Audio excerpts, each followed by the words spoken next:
Est-il bien raisonnable de faire une revue d'actu en France à cette période de l'année, alors que l'actualité politique est tellement pauvre qu'on peut retrouver à la une, dans les kiosques, des thématiques aussi particulières que les fleurs de parfum ou l'art de se reposer selon les grands philosophes.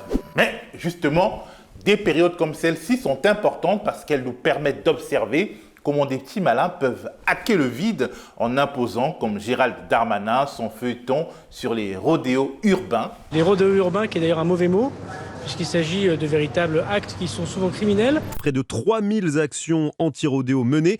Et le ministre se défend de tout effet d'annonce. Avant, il y avait déjà eu le feuilleton sur les délinquants étrangers, les expulsions, le maire de Lyon, ce vilain petit woke, etc., etc. Grosse fatigue. Mais ce qui est bien, c'est que des périodes comme celle-ci nous rendent sensibles aux signaux faibles de l'info, à des sujets qui pourraient se faire écraser en d'autres temps par le bulldozer des soubresauts politiciens. Bref, je vais vous parler aujourd'hui de Chine, d'éducation, de classement, d'idiots utiles et d'imbéciles heureux. L'actu démasqué, nouvel épisode, c'est parti.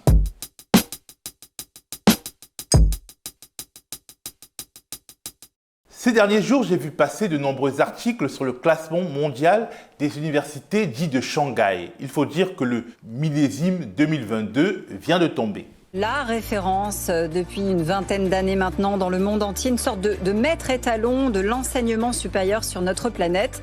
Le classement de Shanghai a été dévoilé et parmi les 100 meilleures universités, 4 sont françaises. L'université Paris Sciences et Lettres, celle de Paris-Cité, de la Sorbonne et Paris-Saclay. Bonne nouvelle ou pas? On a le droit de cocoricoter? Peut-être pas tout à fait. Bonsoir Estelle Iacona. Bonsoir. Merci d'être avec nous, présidente de l'Université de Paris-Saclay. Vous êtes cette année avec l'université à la 16e place. Alors, vous perdez 3 places dans le classement. À quoi est-ce que vous attribuez ce recul et est-ce que vous voyez le verre à moitié plein ou le verre à moitié vide ?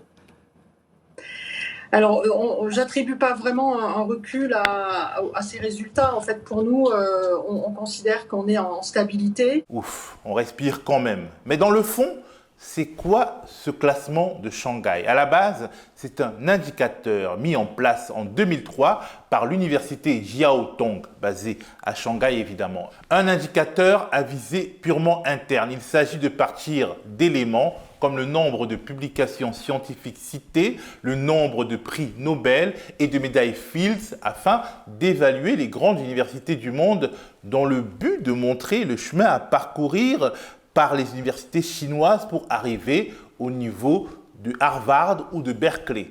Par la force des choses, le classement de Shanghai s'est imposé comme une sorte de référence mondiale, peut-être aussi parce que la majorité des étudiants internationaux dans le monde sont chinois et que réussir à les attirer peut rapporter gros. Et en France, on a été particulièrement zélé à ce sujet, comme l'expliquait en 2019 le média spécialisé Xerfi Canal.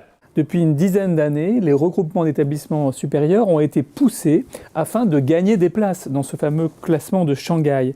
Et porteuse de la loi sur l'autonomie des universités, la ministre Valérie Pécresse s'était même rendue en 2010 à Shanghai afin de pousser la cause des établissements français. En réalité, l'université Paris-Saclay, comme d'autres d'ailleurs, a été créée en 2019 via une fusion de plusieurs universités et grandes écoles dans le but avoué de faire monter la France dans les classements.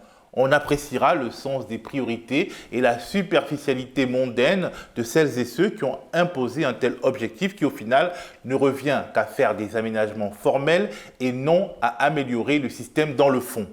Et puis de toute façon, estime l'économiste David Keila, enseignant à l'université d'Angers, ce classement, cette injonction extérieure posée en absolu, fut d'abord un prétexte pour réduire l'autonomie des universités et fliquer les profs. En tout cas, les Français se sont démenés pour améliorer les scores de leur fac au regard d'un indicateur pas forcément pertinent, son grand succès en plus. Mais ne voilà-t-il pas qu'après tout cet effort d'adaptation qui a été le nôtre, Xi Jinping, le numéro 1 chinois, demande aux universités de son pays de sortir des classements, y compris du classement de Shanghai. On a donc démembré puis reconstruit des universités, investi dans des rebrandings, fait des lois, LRU et plein de trucs bureaucratiques compliqués pour que celui qui semblait être le principal bénéficiaire d'un instrument de soft power nous dise qu'il n'est plus intéressé. On fait quoi maintenant?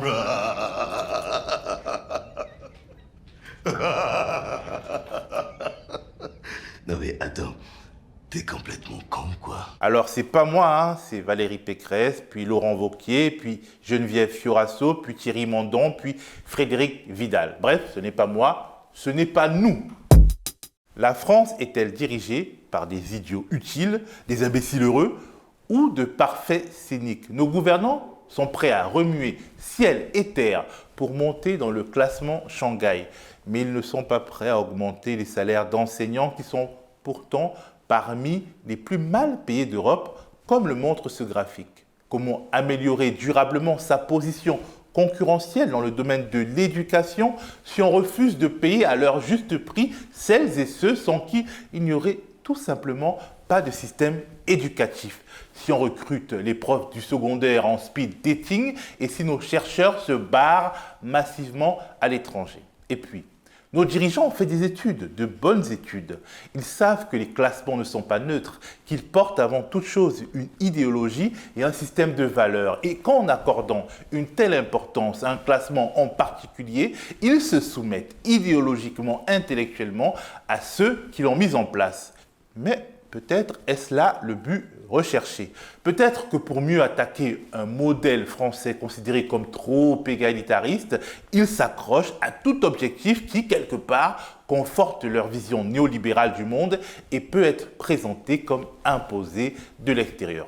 Par l'Europe, par la Chine, par les États-Unis, il n'y a pas d'autre politique possible.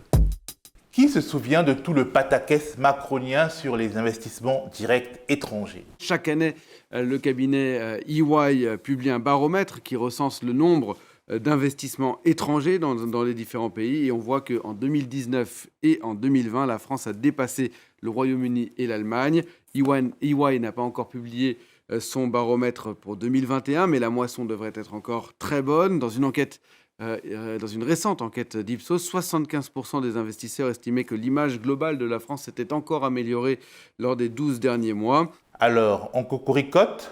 Peut-être pas. L'Élysée met évidemment en avant ces réformes des dernières années, la cohérence de l'agenda économique du gouvernement pour expliquer le nouvel amour des investisseurs étrangers pour l'Hexagone, et en particulier la baisse des impôts de production, la réduction des impôts sur les sociétés, la pérennisation du crédit impôt recherche ou encore des ordonnances travail. Admirer le pacte faustien, le contrat de dupe ou la belle entourloupe. En gros, pour améliorer notre ranking dans les classements internationaux relatifs à l'attractivité pour les investissements directs étrangers, l'État s'est dépouillé par avance au profit des multinationales, ce qui correspond au hasard au programme économique néolibéral d'Emmanuel Macron.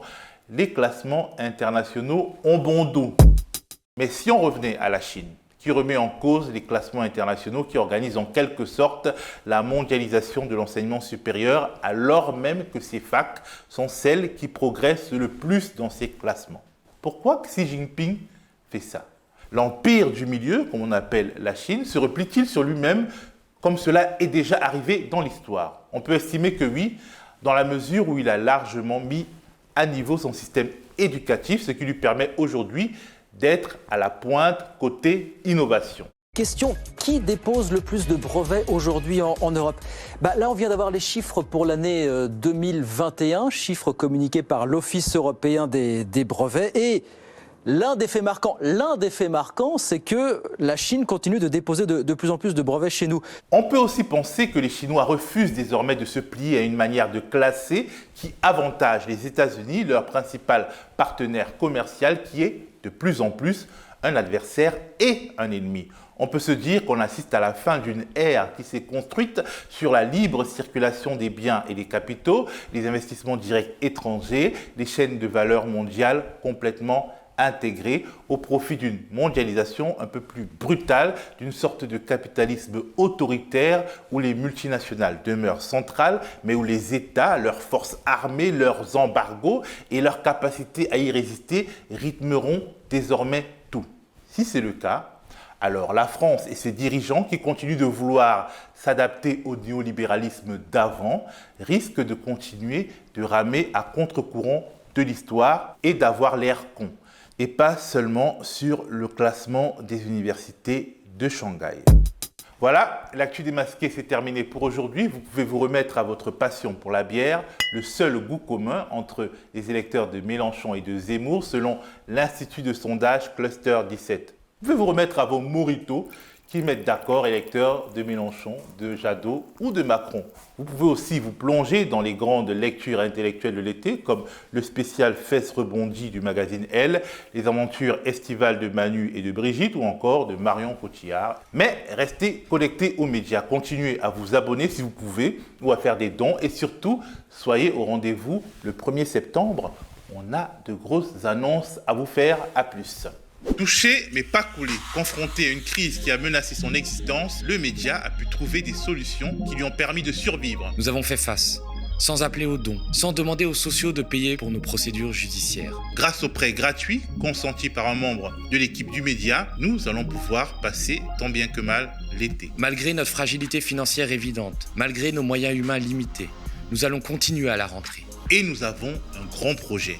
Nous allons tout changer. Le 1er septembre prochain, nous reviendrons avec une nouvelle formule qui va faire du média la chaîne d'actualité et d'information de gauche. Bien entendu, vous pourrez toujours retrouver les programmes que vous aimez et qui font l'identité du média. L'Instant Porcher, le Stagirite, État d'urgence ou encore nos grandes enquêtes. Mais notre antenne sera bouleversée de fond en comble pour s'imposer définitivement dans le paysage audiovisuel français. Nous ne pouvons pas vous en dire plus. Nous ne voulons pas vendre la mèche. Mais sachez que nous aurons besoin de vous. Car cette ambition immense ne pourra se réaliser qu'avec votre soutien et celui de milliers de nouveaux abonnés. D'ici là, pour faire face à la saisie dont nous avons fait l'objet, nous avons été contraints de monétiser nos contenus sur YouTube. Cela a été une décision difficile à prendre, mais elle s'avérait nécessaire. Nous offrons toutefois à nos abonnés un contenu sans publicité accessible directement sur le site du média. Des émissions garanties 100% sans milliardaires pour ceux qui nous soutiennent à partir de 5 € par mois. Nous savons que vous comprendrez ce choix qui nous est dicté par la nécessité et que vous resterez à nos côtés comme vous l'avez toujours été. Nous vous souhaitons un bel été et vous donnons rendez-vous le 1er septembre pour vous présenter ce média nouvelle formule. Retenez bien la date, jeudi 1er septembre, le média change tout.